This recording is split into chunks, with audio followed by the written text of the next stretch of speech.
Hey guys, welcome to an interesting video in Wild Rift. So today we're back with a Corki supplementary guide, and today we're going to be taking a look at full crit Corki. So as you guys know, in the latest patch 6.0D, Corki did just get another round of basically buffs, right? So he's even stronger, and Manamune got buffs as well. So now, I actually think the Manamune build on Corki is actually really decent. You can see that in the top 3, 2 people are using Manamune build, 1 person is using a crit build, slightly different to mine, but I do think the Manamune build is now probably the best build, so I will be updating the complete guide really soon when we get the gameplay and make the video on it. But for today, we're going to be taking a look at the full crit build. So, full crit build is honestly relatively straightforward. You basically go for the Gluttonous Grease for the AD and the Omnivamp, and then you go into Essence Fever. Now, Essence Fever, of course, gives you really nice stats, 40 AD, 20 ability haste. We got the Essence Player passive, which of course empowers your next ability, which is really good on your Q and your ultimate. And of course, you also have the Missing Mana Restoration, which is very important for Corki, because in this build, you're basically not building any mana, so that is kind of a mini issue.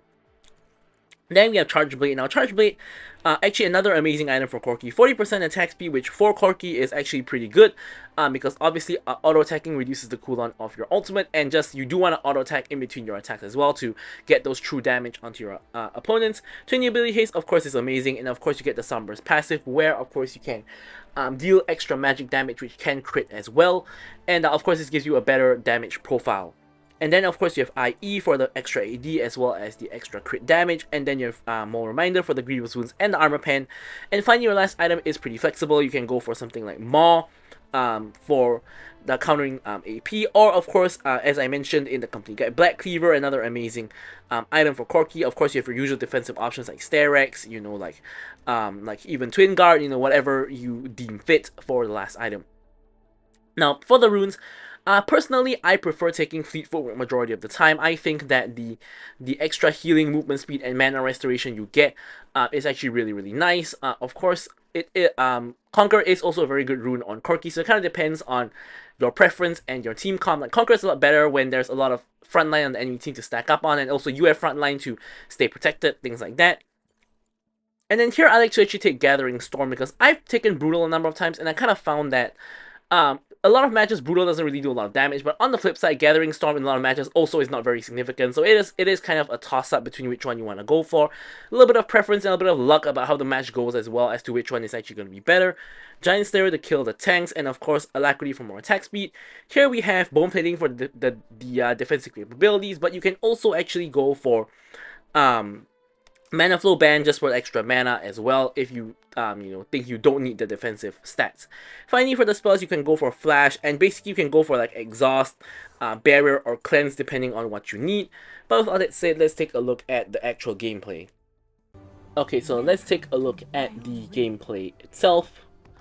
So personally, I think that Corki kind of works best with a team that has frontline and like CC, right? Which is a lot of a lot of champions, of course. A lot of champions love to have frontline and CC, like majority of mages, majority of ADCs. But my point here is that, especially in lane, Corki benefits a lot from having an engaged support like Leona, Nautilus, Alistar, etc. because he is actually decently strong in lane, right? And with these kind of champions, they can lock someone down, and you can blast them with your Gatling gun, shred their defenses, and then destroy them with your auto attacks, your ultimate, and your other skills, right? So he works very well with that. Of course, with enchanters, it is fine as well. It's not a requirement to have like an engaged support, but I definitely feel that it's better. So here we're against a Samira and a Senna.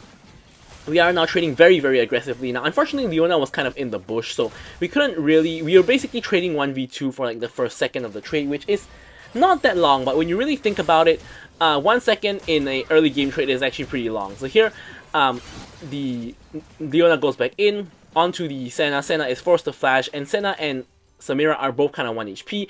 Myself and Leona are not the healthiest ourselves, but definitely we are in a better spot than them. And now that we have shoved in the wave, they are backing, so we can't really stop them from backing anyway, so we are going to back ourselves, and it's basically going to be a complete reset from both sides as to the current situation.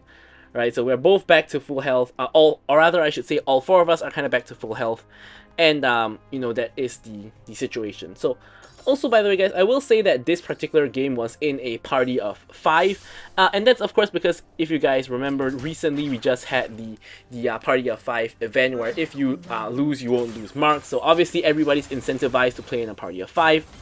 And of course, it's a party of 5, but it's really just random strangers partying together, right? Just to get the benefit of that like loss protection, right? So yeah, we do have that. So I think we played with, with the top laner and the jungler for a couple of matches, but this is actually the first match we played of the day.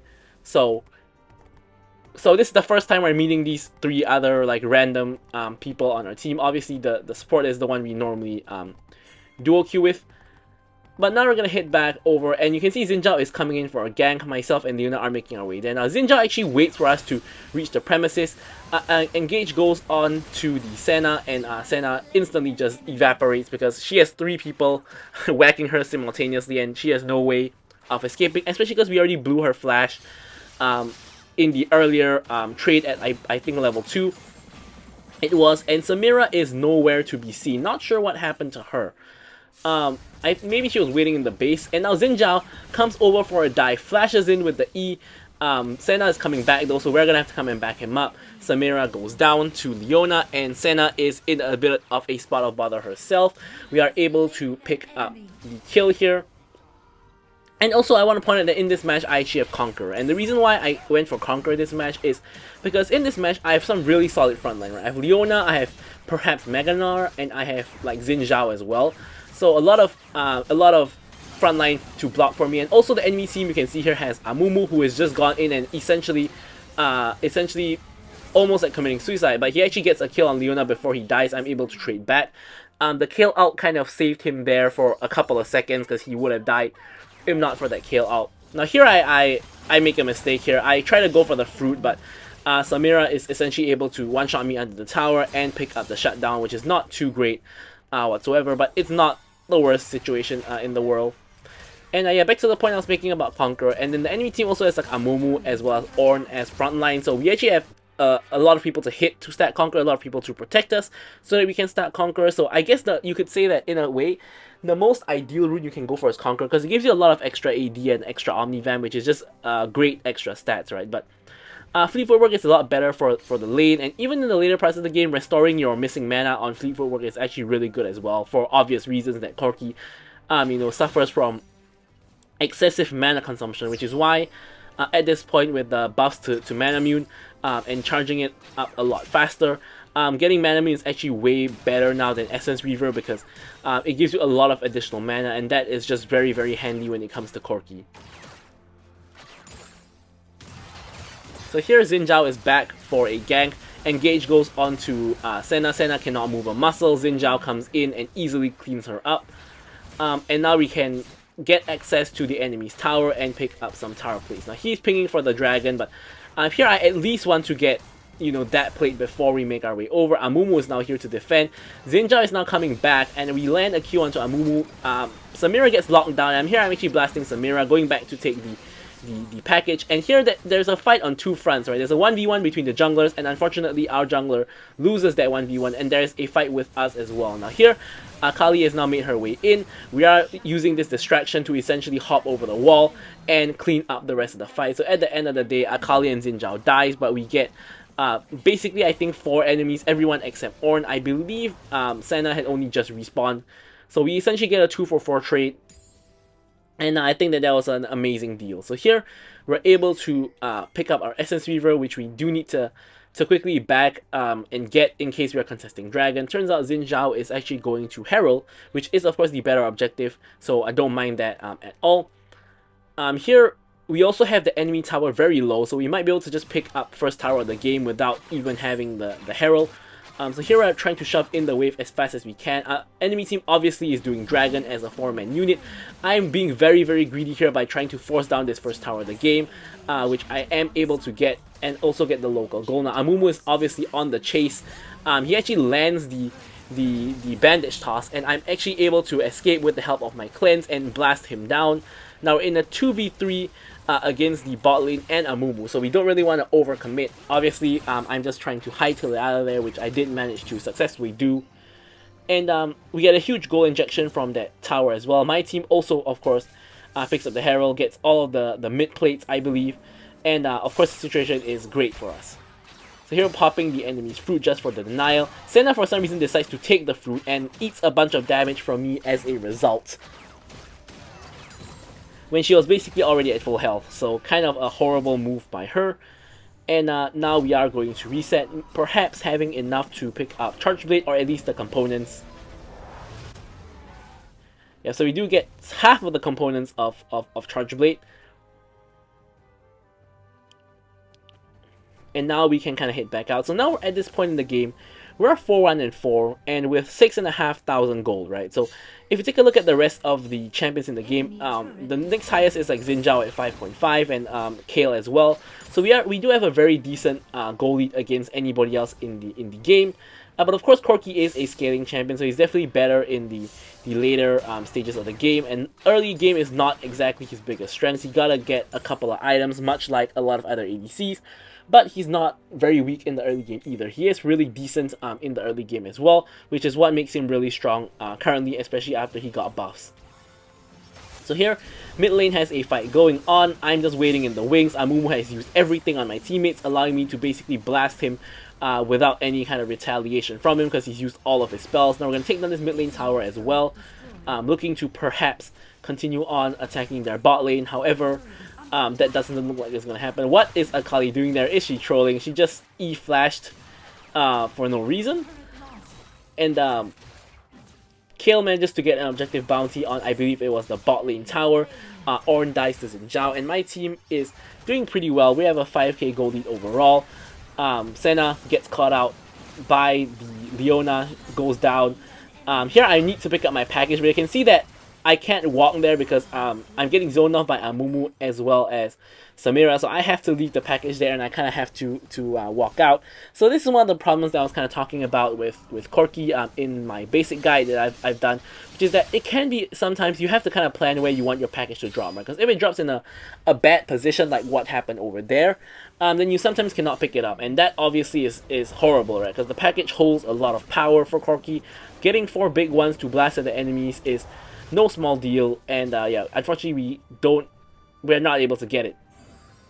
Right, so here, enemy team is like 4 men or 5 men pushing mid lane, and Nar is trying to defend by himself. Leona is now here to help. I'm here to help as well, and the whole enemy team is just going in here. I'm just blasting. I full stack Conqueror already. I'm blasting whoever is the closest target. I get Samira down. We're now attacking Ornn. Ornn goes down as well, and the rest of the enemy team is now running for the hills.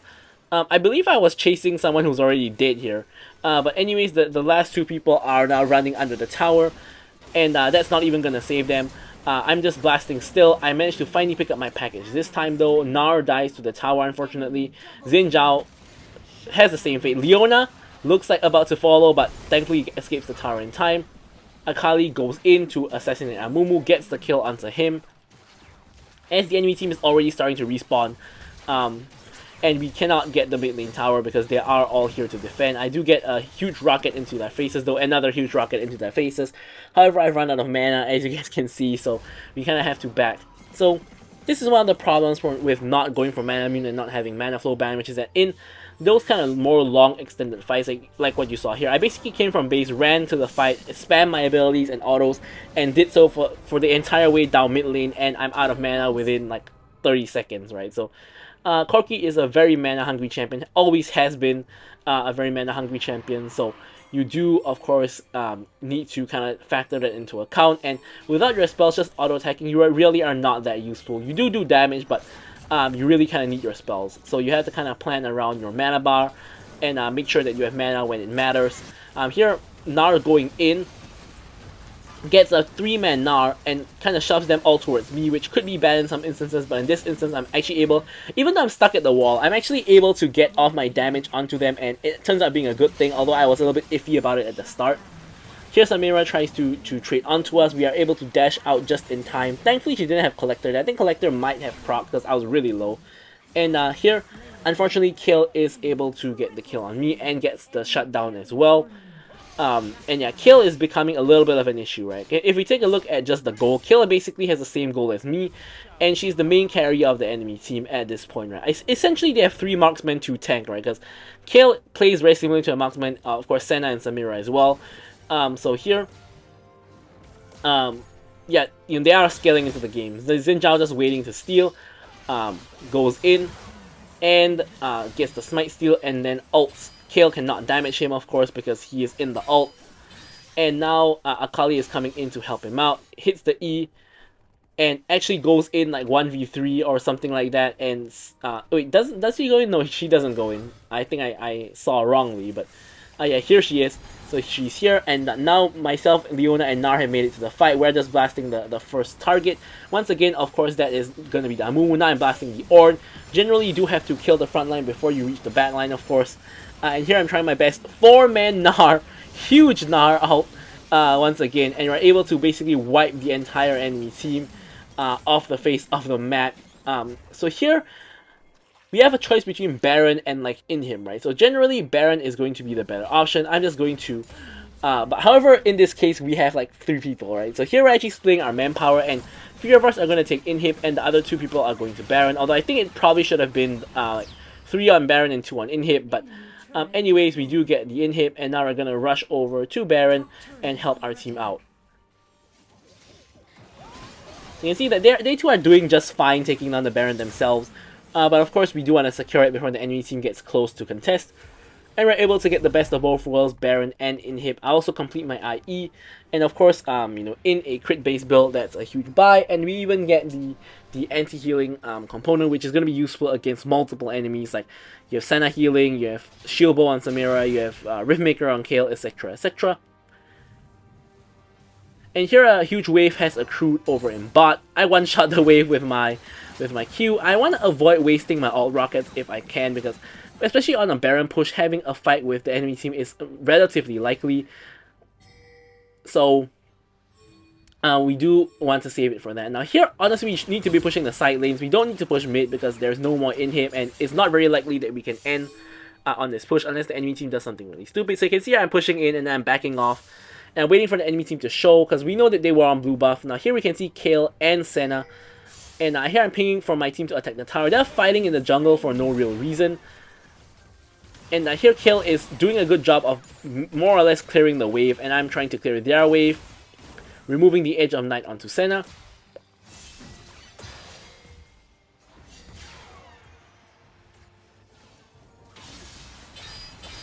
And here, huge Leona outstuns the kill. I'm able to one-shot her and get rid of the biggest problem of the enemy team. And from here on out, it's basically a simple fight. Without Kale to supply the damage, you know, it's just all over. Like, Kale, really sad getting caught out there. She had Flash, she had Exhaust, she had Ult, but what she did not have was a QSS. So, huge itemization mistake from the Kale. Costs herself and her team the game, possibly. And here we are indeed able to end the game. So thank you guys so much for watching the video, and goodbye.